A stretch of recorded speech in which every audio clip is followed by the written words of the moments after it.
Showtime! It's about that time. Let's go! You're right where you need to be. This is GCOM Radio. Hardest radio station on the planet. Yeah! Powered by Lyfeblood.com. We certified. And hosted by Nova Phoenix. Give them that flavor.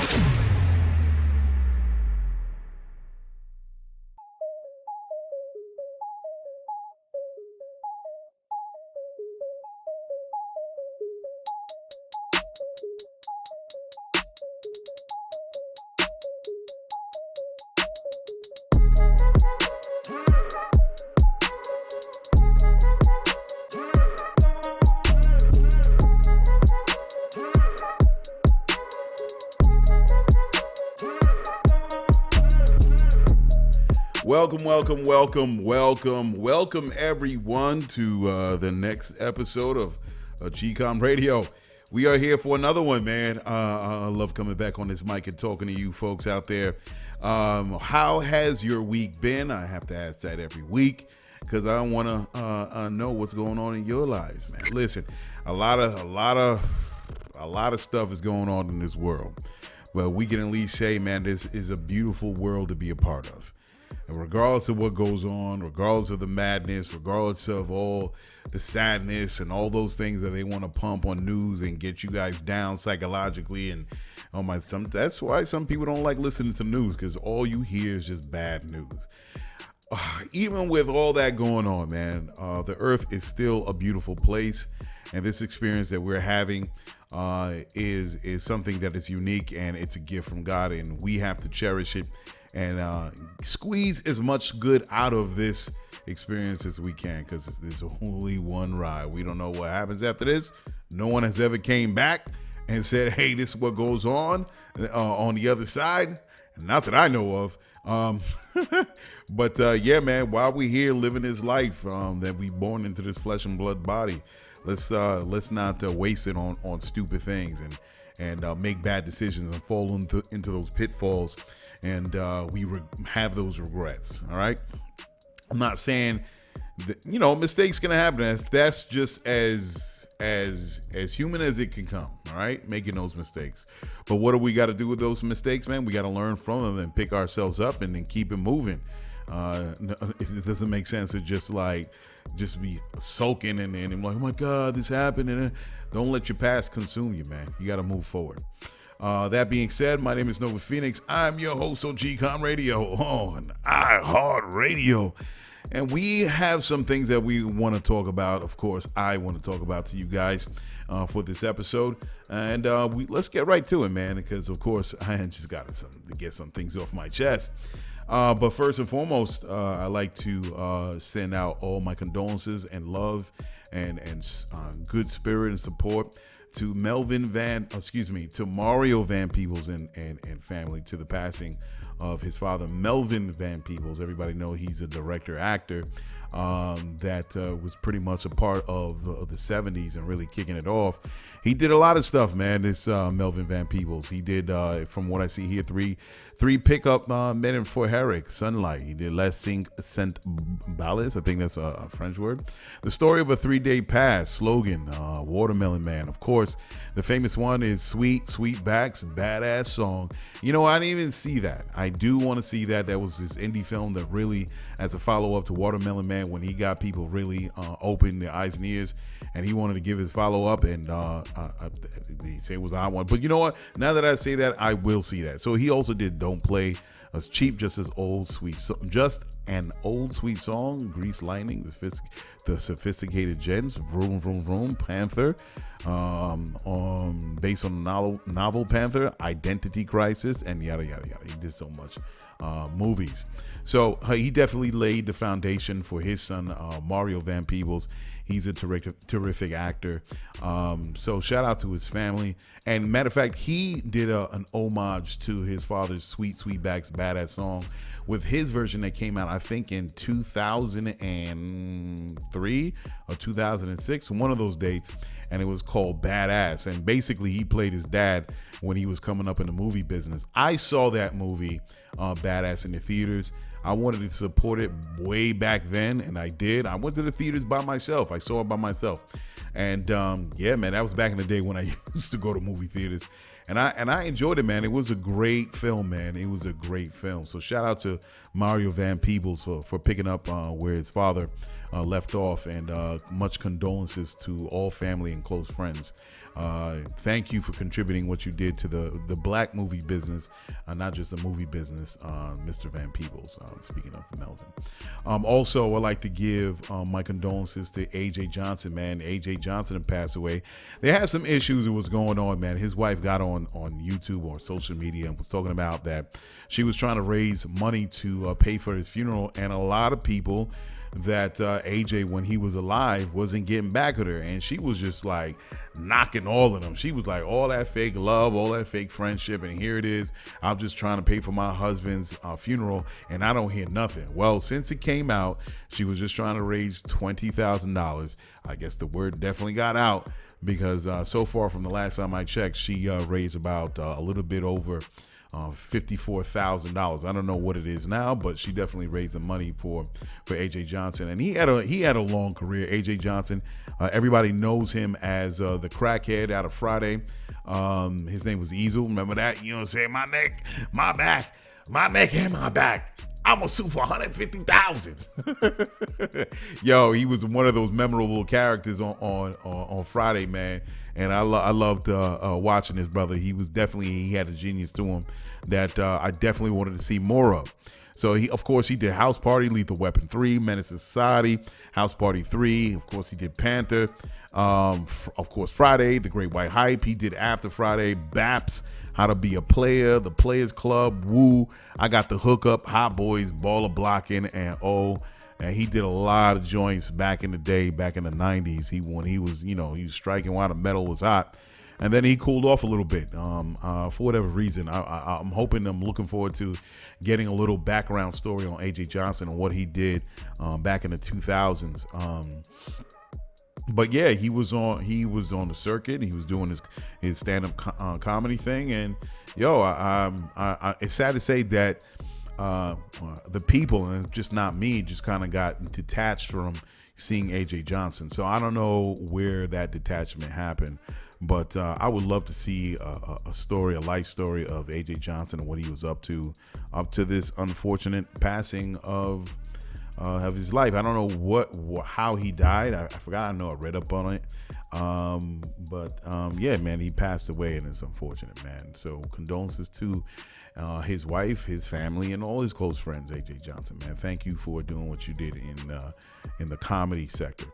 Yeah, man. So I remember that story. Now, Gabby Petito. I don't know what happened. Maybe let me copy and paste just to see what's been going on. And I think that's how you pronounce her name. Give me a second, folks. All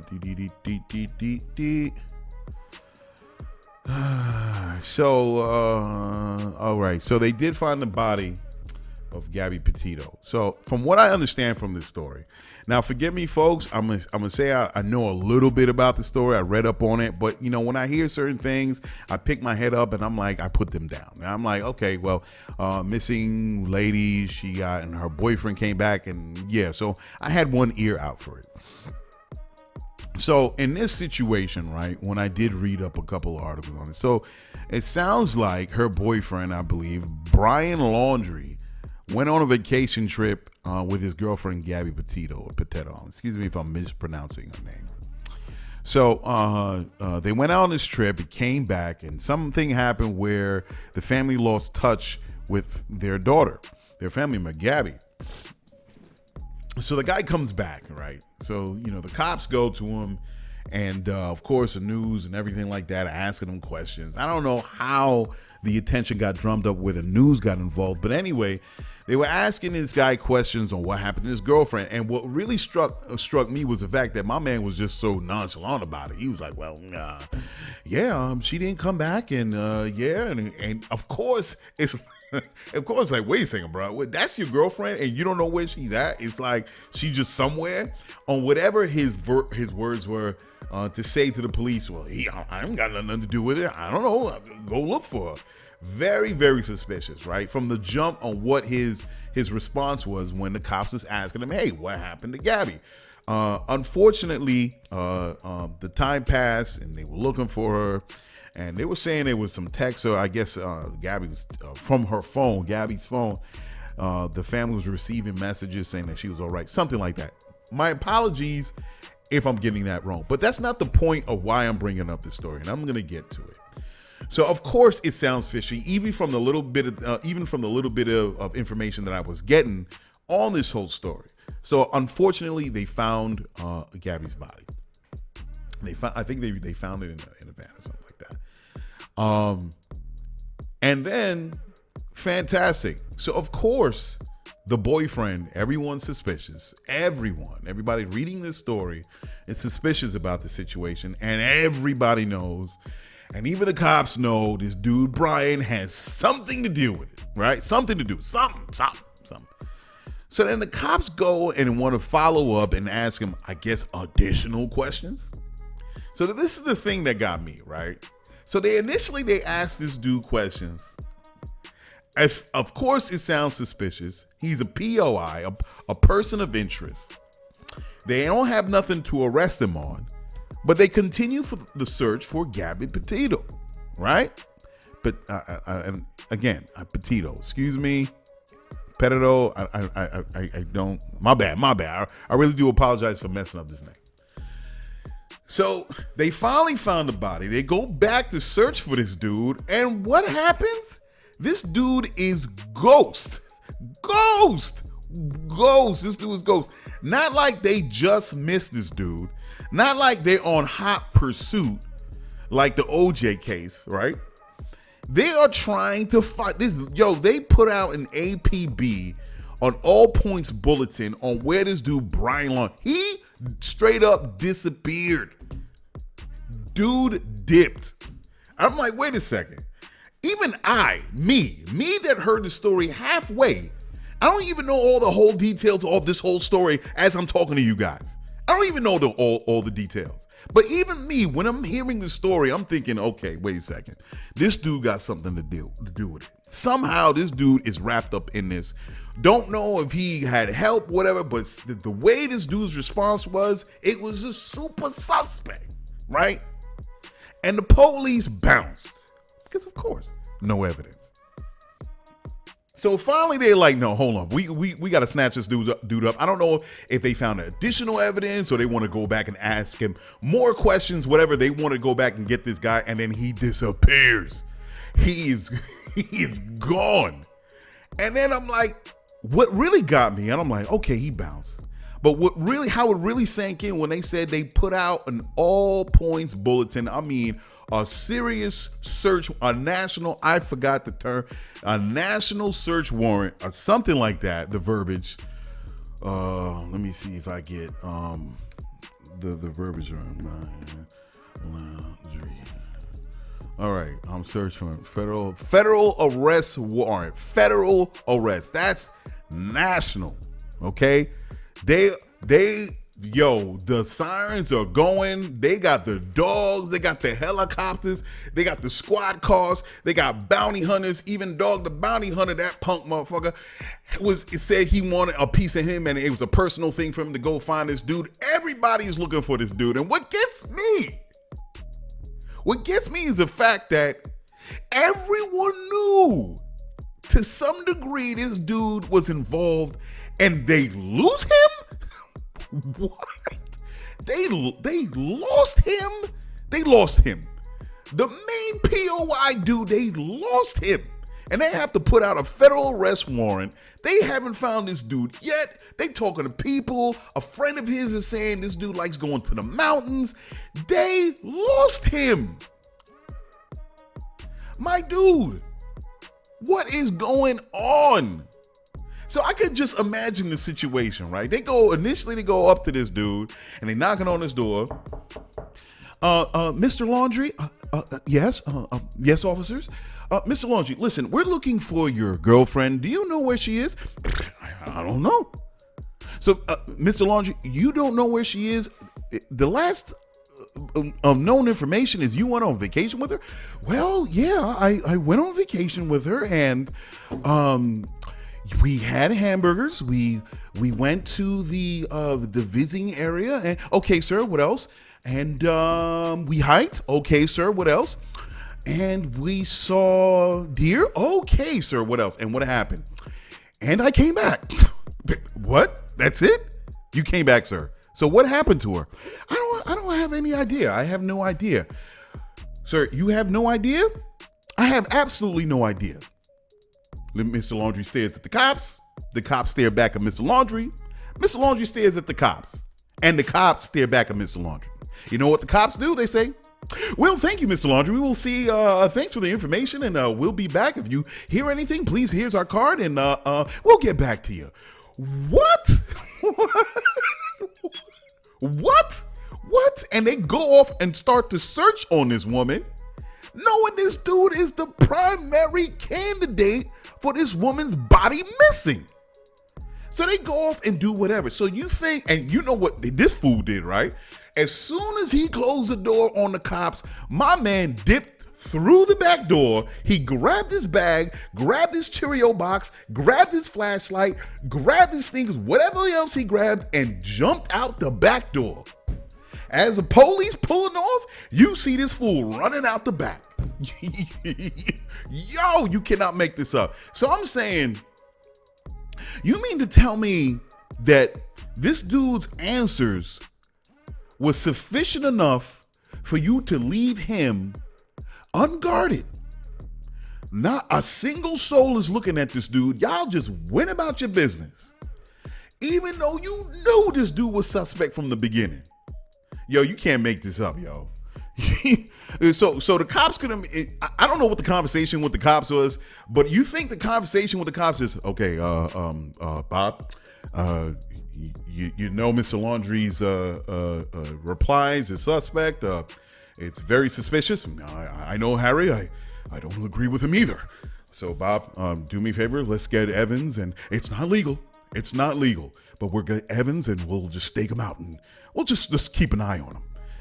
At least that, because cops has done more fucked up things on other people that they could have done on this dude. So don't tell me that the cops couldn't do nothing. I've seen enough cop movies. I've seen enough what I know that they do plenty of illegal shit on people that are totally innocent. So you mean to tell me they couldn't put nobody on this cat? So now when they really want to get this dude, he's ghost. Yo, that's crazy. And I compare it to, and I have to say, I'm comparing it to my sister, Breonna Taylor. This is how I know cops do shit. And it's just not Breonna Taylor, but plenty of other situations dealing with criminals, and the cops be on them like white on rice. You know cops can do shit, because the whole thing when Breonna Taylor got shot, even though they never freaking addressed themselves as police, the boyfriend at the time shot because he didn't know who they were. The police let off a hail of gunfire, and then when what they did the whole time through after the fact, when the news was asking questions, the family was asking questions, the people around America, across America was asking questions. They was like, it finally came out. They was like, well, there were suspicious packages coming from the local post office, and that's why we were there. And it comes to find out, even the post office said there wasn't no suspicion. We didn't send any. They didn't come to us and ask if there was any suspicious pack.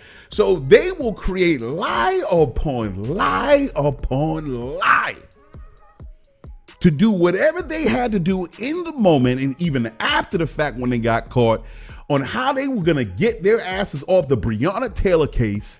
And of course, they didn't get away with that. Lie upon lie, and they did what they did with Breonna Taylor. She was totally innocent. Now this fool here, Brian Laundrie, as suspect as his answers were to the police, they just walked away. Yo, they walked away like 15,000 miles away from this guy. Let this dude just go about his business. He just gallivanting across wherever he at. I mean, you mean to tell me nobody was on this dude?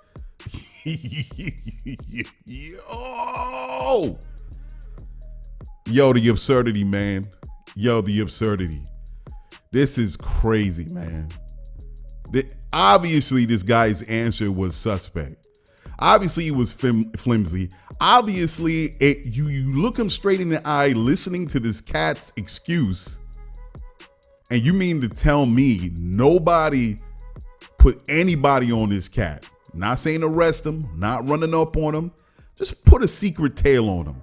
But now they gotta freaking go turn over rocks. They gotta look behind clouds. They gotta freaking go to the top of the Empire State Building. Hey, Brian, are you here? Hey, Brian.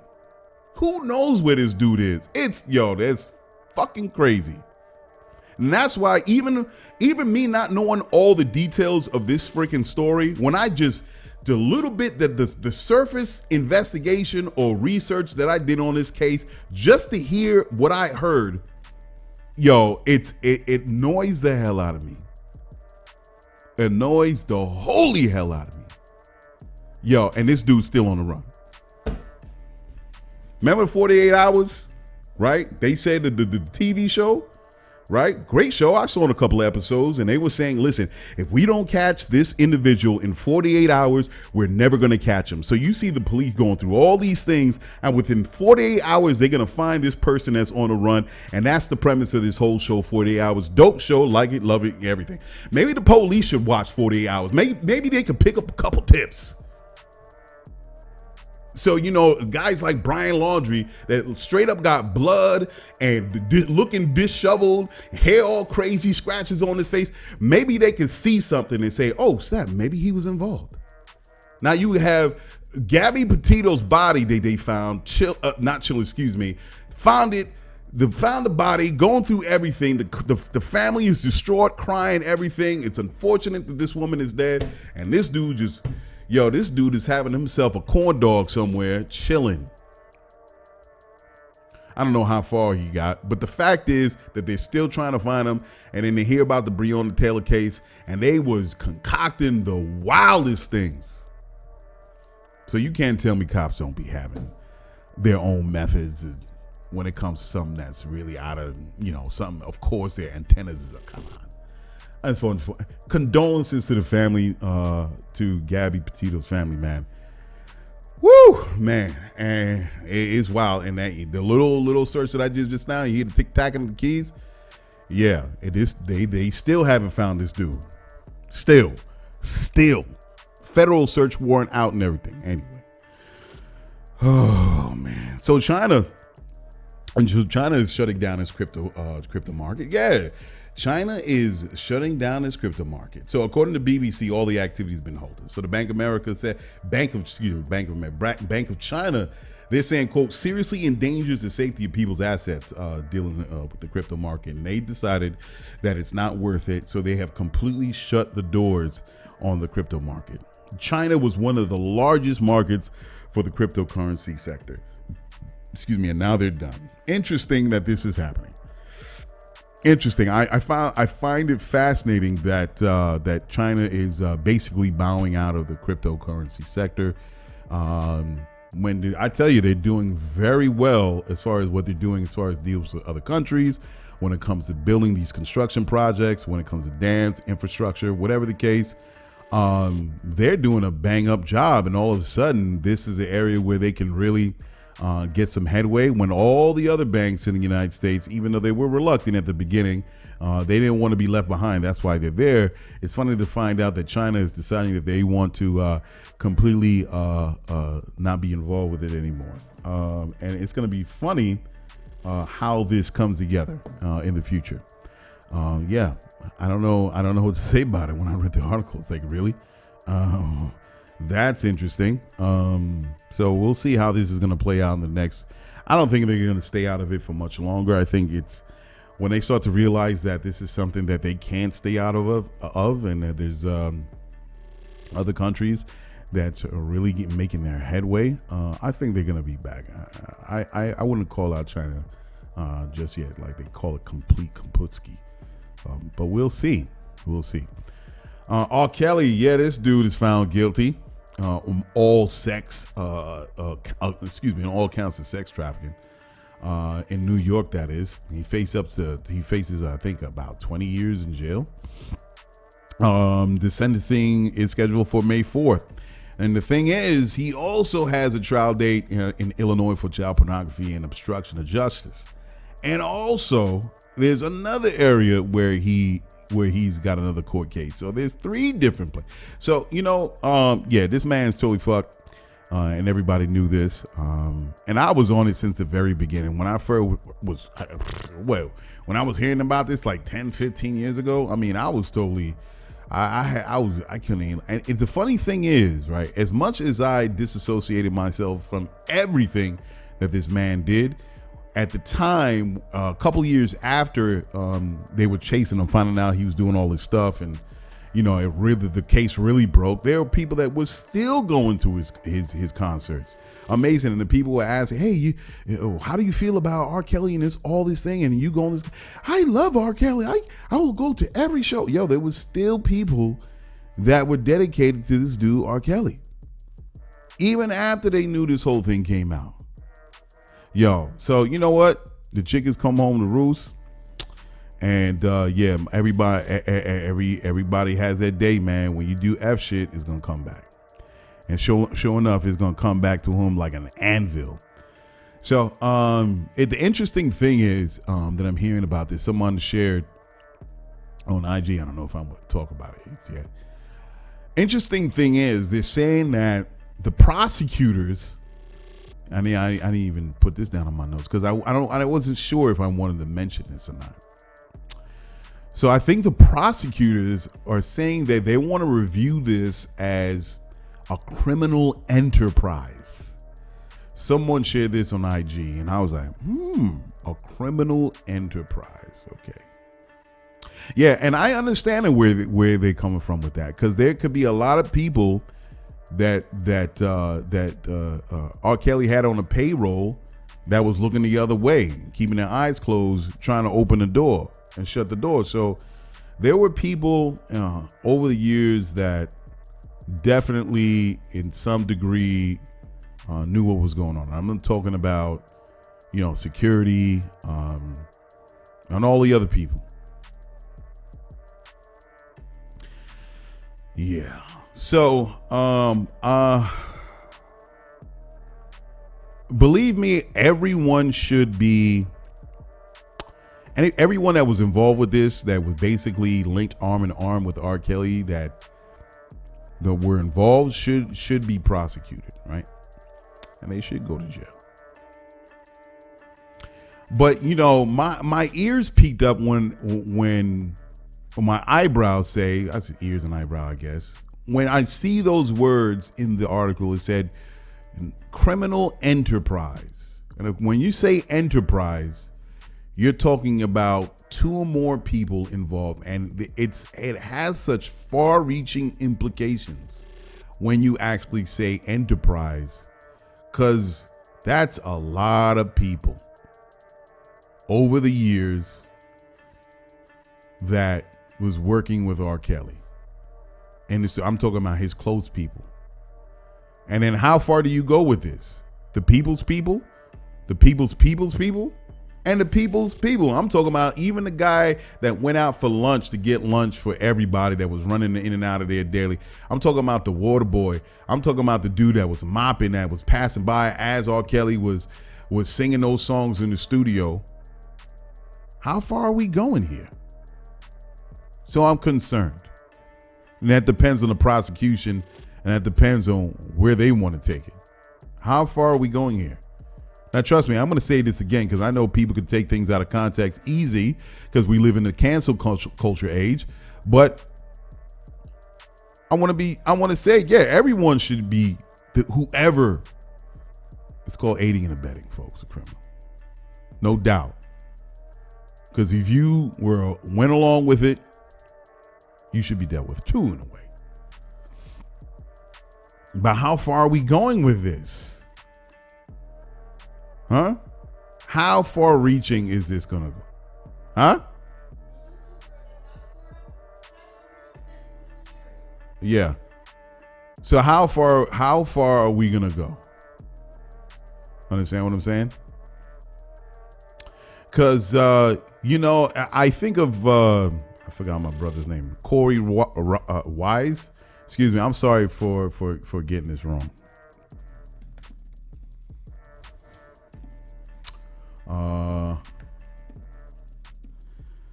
I'm sorry if I get Corey. I don't know what's up with my. Whenever I say this guy's name, I'm saying it earlier. I keep on the blood. You know, folks, how I get that. Corey Wise. All right, Corey Wise was one of the people that got caught up in this as a part of the Central Park Five when a white woman was killed in Central Park from teenagers, as they called it back in the wildin'. And then, of course, when this whole story broke and the news was talking about it, it was just going on like wildfire in New York. And the police just basically rounded up random people just so they can have some sense of closure to the case, because it was a PR nightmare. And they got these 5 black boys caught up, and they had nothing to do with it. And Corey Wise, I bring up, because he was with one of the Central Park 5, and he was just rolling with his boy at the time, and the detectives or whoever went to his boy and was like, "Yeah, I'm bringing you in for questioning." And Corey was like, "Yo, you bringing my boy in, and you bringing my friend in?" And he was like, "Yeah, you want to come too?" And he didn't think nothing of it. He's 15 at the time, or whatever his age was. And he's like, "Yeah," because he supported his friend. He was like, "Yeah, I'll go." He just wanted to go with his friend. Wrong place at the wrong time. And based on that one decision in that one moment, Corey Wise did 12 years. You took 12 years of this boy's life because of racist police. They was just like, close their eyes, pick a nigga. Any nigga, pick a nigga, any one of these little negrets, and then we gonna just toss them to the wolves.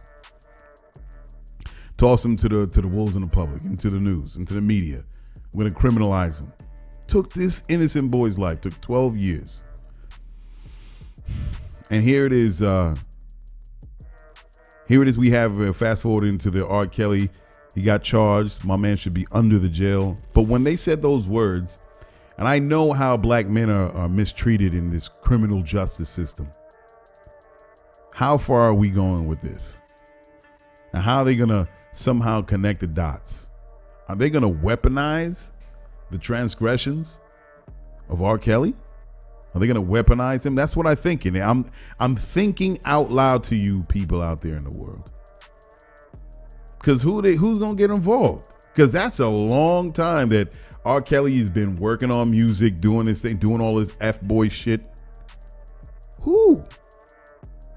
And if that dude says, "Yo, I wasn't there," the other dudes will be like, "Yeah, he was there."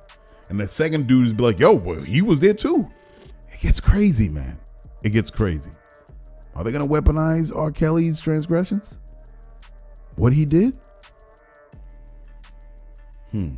I'm interesting to see how this kind of comes about, because I'm in for justice, but I also know that institutionalized racism in the year 2021 has gotten sophisticated, and it can be used. It can be weaponized, certain technicalities, certain things. And you could cast a wide net over a lot of people. That's how it is when it comes to even the typical with Operation Impact, when it comes to drug crimes or high impact areas, dealing with high crime areas in New York. A lot of that's not in New York, from state to state, city to city. A lot of brothers got just caught up in the thing. Got caught up, even if they had a little bit of crack.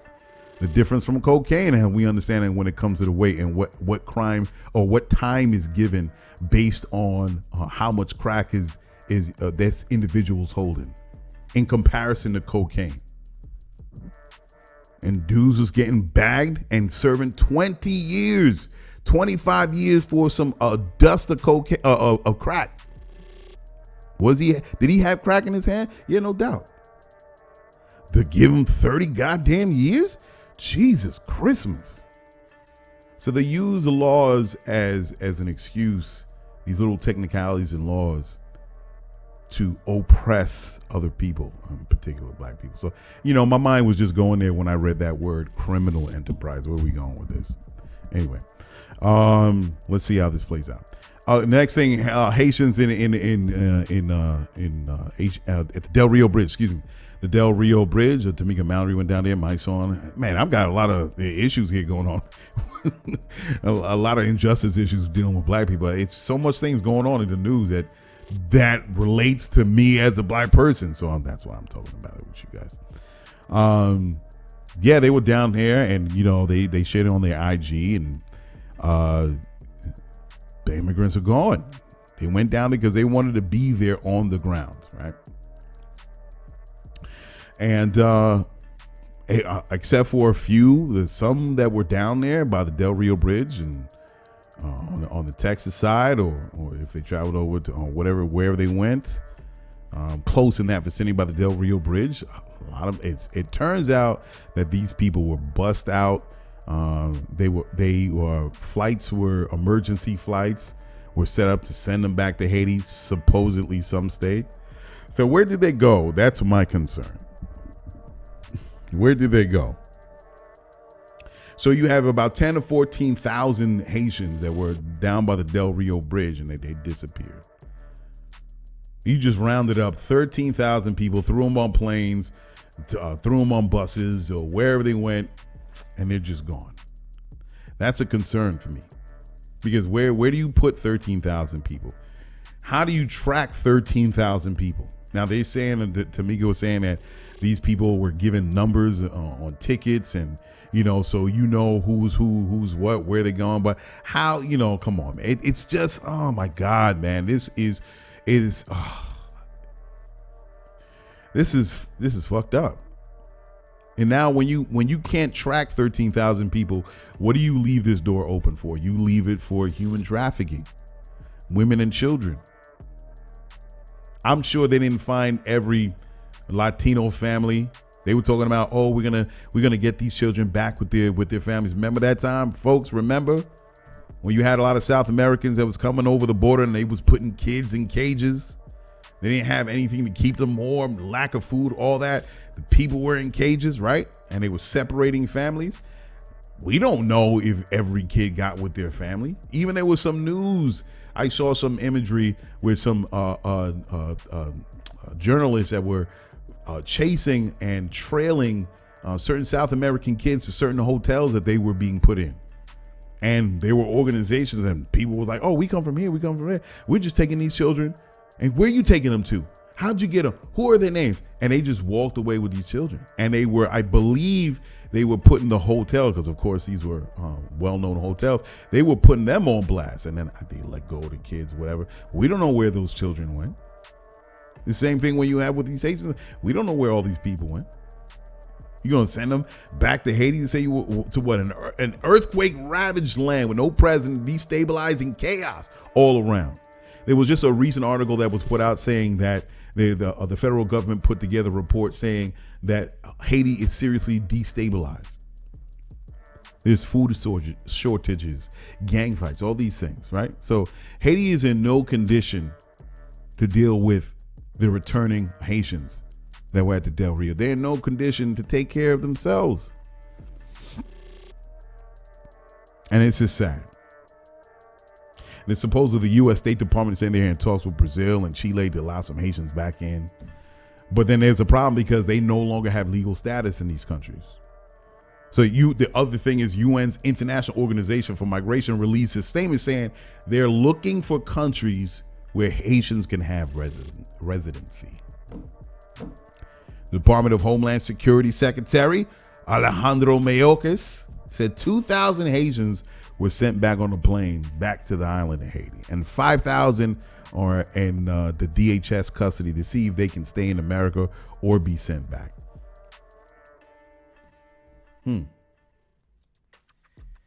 That's wild stuff, man. That is crazy wild stuff. We don't know where these people are. There was a report saying they would get sent. They were the federal government was looking for a contractor to steward or handle people at Guantanamo Bay.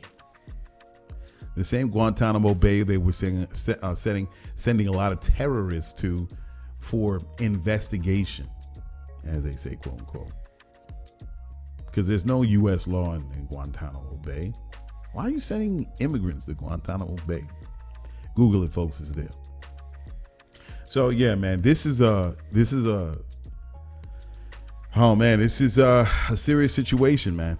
I implore people to support this one organization called Haitian Bridge. You could go on their IG, and I'm going to make sure of that.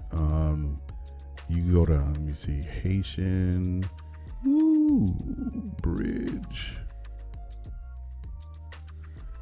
Boom. Go to Haitian Bridge, and they're an organization that deals with the issues of Haitians and Haitian immigrants.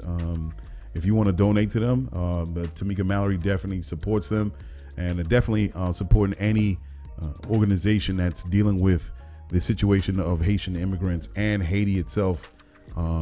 Please go to Haitian Bridge on IG, and you'll see where you can get to their website, donate where you can. I'm sure they have places where you can send food if they're having a food shortage, and Haiti definitely give. One thing, don't give to American Red Cross. Don't give to American Red Cross. Notice you don't hear nothing from American Red Cross, all right? Don't give there. Try to find, Google it.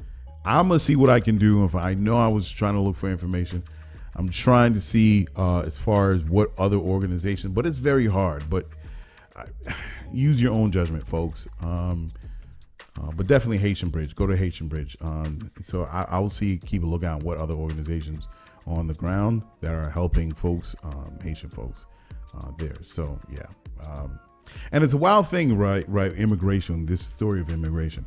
Why is it that we are having such a big talk about immigration and the problems of immigration, the issues, and we can't let any criminals come down and, invade America, and they're stealing all the benefits and the money and all these things, all these talking points.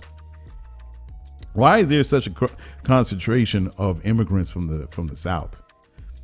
Whenever it's people of color, black folk, or Latino folk, whatever the case may be, right? Melanated people, it's always a problem. But we never hear about immigration coming from the North. We never hear about Canada. There's plenty of people that come from Canada that always stay there welcome. Their passports expire, whatever, I don't know. Their visas expire and they stay here, and then, right? You never hear about Canadian immigrants or whatever like that. Not just in Canada either, man. Other places as well.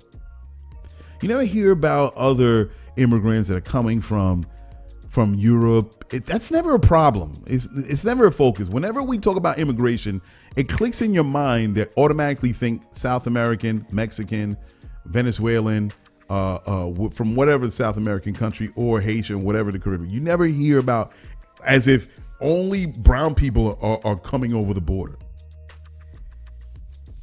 Right? You never hear, and there's a whole bunch. Listen, I work when we're dealing with environmental projects when it comes to construction, and I've spoken with the people that does like asbestos, when they do lead.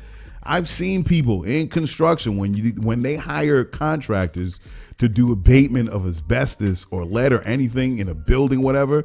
And I see South Americans, but I also see Ukrainians and Portuguese and Russian, and they don't speak a lick of English. They don't speak a lick of English. So you mean to tell me there's only black and brown people coming over the border doing what they do? You don't think it's coming from other countries, other European countries? Come on, man. Stop playing. Stop deluding yourself. They're coming from Europe, and they're coming right here in Brooklyn. Little Odessa, Bensonhurst, Bay Ridge. They out there. And I'm not knocking anyone, trying to put people on Front Street, but I'm saying what's good for black and brown people that's coming up down from the South is good for everywhere else. Right? It's wild. It's wild. They don't speak Ukrainian. They speak in Portuguese. I'm talking with people and they just smiling at me, and I'm like, oh, shoot, you don't even speak no English. How long you been here?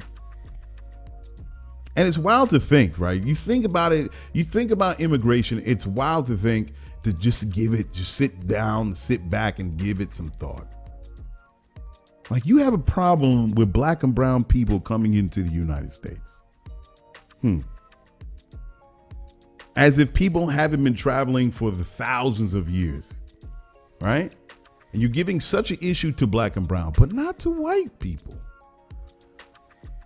Now, there are people that are migrating all over the place, right?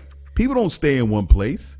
There's different people in Africa. There's some people that are in Japan and China. There are people that are in Singapore, right? In Thailand, in Europe, in France. Now, even when we're talking about Western European countries like France, when you talk about Greece and Germany, and even they have their own issues with immigration, right? Not just when you talk about immigrants. Again, you get this. The trigger word is immigrants, and you automatically think of black and brown. But there are immigrants that even some Western European people have problems with that are non-black, non-brown. Right? Greece is having a huge problem, right? Their economy is shattered. So a lot of the Greek people are leaving, right? Ukraine has an issue.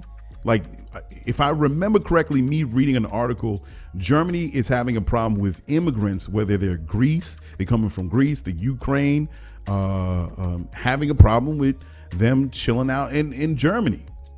Same thing with France. Now, other than the Arabs and the black Africans that are coming up into France, they're also having issues with Ukrainians and other small Western European countries, a small one, them trying to look for work. So even there's some issues in those areas when it comes to white immigrants. But it's wild how we're talking about that of immigration, that black and brown people should just stay where they at. Black and brown, you stay where you at. You could come here. No, but you got to go back. Huh? So white people can travel, and they can travel all over the world. They end up in Africa. They end up in America. They're in South America. But it's only black and brown people that's just, you have to be limited in where you go. Think about it. As far as the world population, there is 7.6 billion people on this planet. 85% of the people on this planet are melanated. So it's roughly like 15% of Europeans that live on this planet, yet you feel that they can travel or nobody else can travel and stay where they at and like where they're staying. But Europeans could just travel all over the world. When you really give it a time to think about this, 85% of human beings living on this planet is melanated. You don't think you're going to have other people living in the United States of America? In the whole globe, only 15% are white or European, let's say. Let's be more specific. And yet all of a sudden you have a problem when that number is represented on this land we call North America? There should only be white people, the majority of white people, when the world, most of the people is melanated. It doesn't make sense. It's absurd when you give it thought. The whole world, if you think of it as a country, is full of melanated people. Of course, you think about, of course, you have white people in South America too. You have them in Paraguay, Uruguay. You have them in Argentina. Those are the white Latinos. Of course, how we understand how white Latinos got in South America, right? Transatlantic slave trade. Right? Their people ended up stopping by and staying in the 17th century, 18th century, 19th. These are the descendants of these people. So it's crazy to think that you want to shove black and brown people back over the border, but all of a sudden you're not thinking about only white people coming here. What? It's stupid. It's stupid. The world is full of different types of people on this planet. It's already multicultural. It's been like that for thousands of years. But what makes people think that way or behave in that way is called white supremacy. The fallacy of whiteness. That one body is above the other. The one body is valued above all other bodies. And they only have the privilege to have wealth, to travel, to get the best of this planet called Earth. And then, hey, you can hang around, but not too much. It's stupid, man. We go all over this place. We go to India, we go to Tibet, we go to South Africa, we go to Kenya, we go to South America, Mexico, and Argentina, Venezuela, El Salvador, the Pacific Islands, to Hawaii. Yo, white people and everybody traveling all around, and we can and coexist wherever we went when we take a plane or a boat. But all of a sudden, it's a big problem when people of color come up in the United States of America. Damn well knowing this fact. And it's wild to think about it. When I was doing a little research on even just Europeans, trying to find out, the population of Europeans, and I just got off and I segued into hair color. Hair color, it's wild, man. Hair color. I'm like, wow, how many different natural hair colors of white folks, of Europeans? Really not that much. And you guess what? The majority the percentage of the global population, the high amount of the high number, the majority of the hair color when it comes to the global population is black hair, very dark brown hair, if you think about it. Right? And that's they say about 75, 85%. I was looking on this website. And you guys can say, Nova, where'd you get that? From what information you got this website? It doesn't matter. You could do your own research. Do your own research. The next most populous hair color is brown hair, brunette. All right, and that's about 11% of the global population. And then it goes down to blonde hair, which is only 3% of the population. Populations of Northern European descent, some Asian people would say, from ash blonde, dirty blonde, golden blonde, whatever you want to call it. And the rarest hair color of them all, everybody knows this. The rarest hair color is what? Red hair. That's 1 to 2% of northern and western fringes of Europe. Of course, we think of Scotland and Ireland, whatever. But most of the most populous hair color, a high percentage, the most common hair color is brunette and brown and black hair, for obvious reasons. When we think about the travels and we think about the advancements of human beings, from early humans to the humans we understand of today, it's going to be black brown hair. Because the first humans on this planet were what? Black African people. Everybody knows that. The earliest modern human was found in Africa. Of course, we understand the migrations, or when they went up to Europe, when they went to Eastern Europe, to China over there, went over of course, how they probably did the travel. I forgot, the Bering Strait, whatever it is. I think the Bering Strait. Pardon me. Traveled down to North, as we understand the land, North America, and then down to South America, right? People migrated tens and tens of thousands of years ago, right? So it only makes sense when it comes to Europeans that the most abundant hair color would be dark brown, right, to black, and a small percentage will be blonde.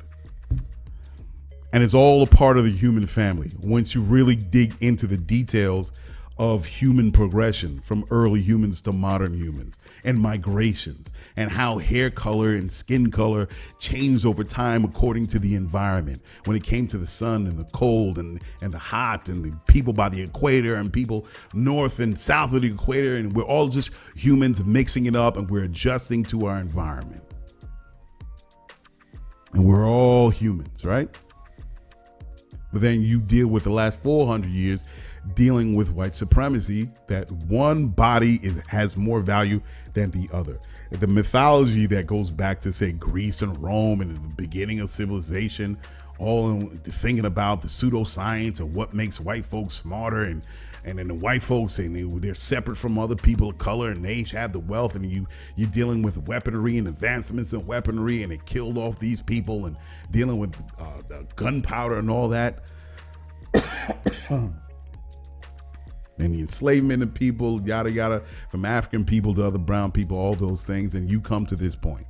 and I'm being very vague here. I'm just rushing through this because there's a whole lot of information that you can get where you can understand the minutia, the detail of the transatlantic slave trade and how Africans first bumped into Europeans, and Europeans ending up in the Caribbean and dealing with the Taino people, dealing with the Carib people of the original name, and all the other different ethnicities of the quote unquote Indian in North America, and how they got ravaged and destroyed from the disease, from the disease and the blankets that were given, and they decimated a whole group of people. And not just that, but also killing of the indigenous people, the population, and enslaving them, and then the African people, and bringing the Chinese and the English going into India, and the whole situation. We get the story, we understand it. All of this created this whole mythology of white supremacy. And it's a very recent thing in terms of the expanse of human history. Right? So when you come with immigration and we're talking about this, it's really when you sit back and you really take the time to understand it, it's ridiculous. You stay over there. No, I'm here. This is where you stay over there. Because your color is over there. You can't travel. No, yeah, you stay there. And 85% of this planet is melanated. And you got a problem when the 85% come where you're at, and all of a sudden it's a big issue. Stupid. It's ridiculous. Yeah. So last thing that I'm going to talk about. Yeah, I said I was going to talk about it. And as far as the EV cars, the Ford production is, excuse me, let me back up. Ford's F-150 Lightning, everybody knows that pickup F-150. They got, actually is being electrified. They're going to roll this truck out. It's going to be 6 months from now where they're going to start selling it. But because the orders are doing so well, Ford has decided to dump $250 million more to double the production of this electric vehicle. They plan to put out 80,000 units a year. They weren't sure before. Initially it was 40,000, and they're getting all these orders, and it's doing so well. They decided to double the production. So we're going to see the F-150 EV soon enough. So that's wild, man. How all the car manufacturers are really jumping over and Ford to do that. It's amazing. I spoke about it a little bit last show. And also, wow, everybody heard of Lucid. Lucid is another EV electric car. Check that out. So what makes Lucid different from Tesla is they have a range of 520 miles on a battery charge. So that's great, right? They said they plan to release it next month, but this is the problem. It's $169,000. It's been now it's not only going out for me. $169,000. Obviously, you're not getting that. It's kind of like the early days of Tesla, right? Yeah, I don't understand why they're out the gate trying to sell this car for $169,000. The reason why, because Tesla already has a $35,000 car. I think it's the Model 3. So on the road, if you're driving on the road, the Model 3s are everywhere. So I said, as long as you make it affordable, everybody would eventually buy an EV vehicle. They will get a Tesla. So my thought is, if you really want to break into the market, really take hold of the market, I think you should, in this particular story, Lucid should come out with an affordable vehicle, man. 45,000, 40,000, right? Because only a particular market is going to buy a $169,000 car. And if Tesla already has a 3 on the road and 3s are everywhere, you think you would just jump ahead of that? Okay, I'm not going to just initially, because Tesla did that because at the time it was fairly new, and it was testing this new car. So now that's already done, and Tesla's got their Model 3. I think why is Lucid really going to release their initial car for $169,000? They might as well try to downsize that, make it affordable people. So instead of making it available to 1 million people, whatever it is that can afford $169,000. Why don't you just release the car that's $45,000, $40,000? You can make it available to 50 million people, because you already see the Tesla 3 on the road. That's $35,000. Why are we playing games here?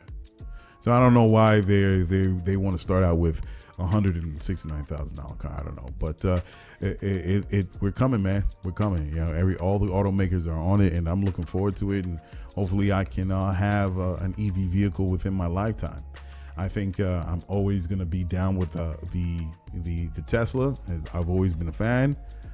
He was the breakout car for the first successful, widely purchased vehicle, the Tesla, and I'm on that. You would have to come out with an amazing car.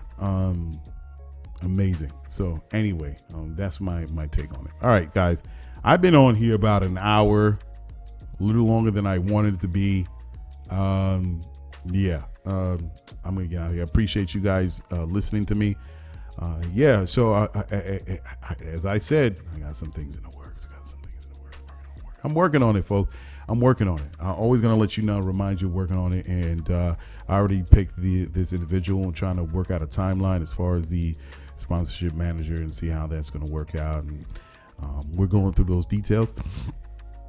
I'm still hitting. I got something else that's coming, man. Another joint, and I'll keep you abreast of that. They said it's going to come out, another online publication. I guess they saw my story and they want to do something else and continue to talk about Lyfeblood and me and where we're going with this. So I appreciate it. Look how things do come out. All right, I'll let you guys know as soon as that drops when it's going to come out, and that's super dope that someone else is paying attention and listening from another online publication. So that's what's up.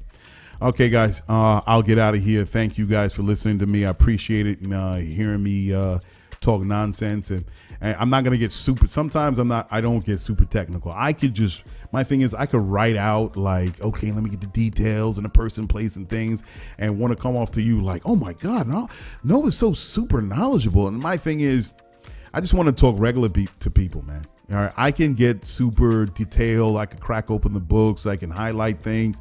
I can talk to you guys. But there's a lot of people. I like to just have an honest conversation to you back and forth. And is anything that sparks your interest on any subject matter, yes, I would share it. People hit me up. Yeah, let me get into this a little bit more. I have those books. I've read them for a long time. But I don't keep everything in the brain. There's so much things swirling around in the brain. I don't go on the dates, and I don't have that type of a brain where I have a photographic memory, man. But everything that I am is over the years of reading books, and certain things I remember and certain things I forgot, but it's all a part of who I am today, the information that I read. So whatever conversation I'm having with you guys, if there's any interest, you hit me up and say, no, what are you talking about?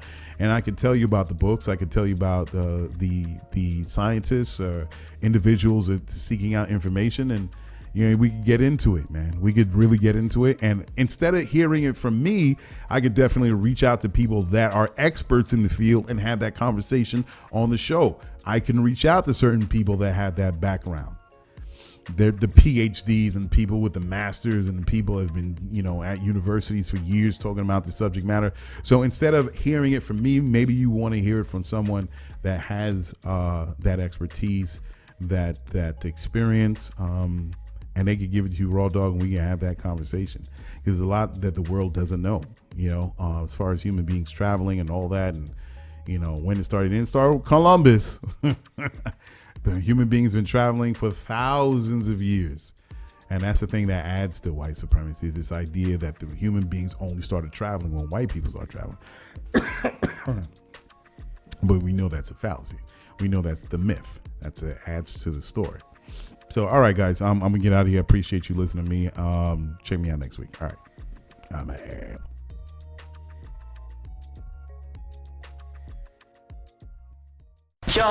Check it. You just listened to GCOM Radio, powered by Lyfeblood.com for the global community. We worldwide, baby. See you in the next go round. From right here to your town, we out.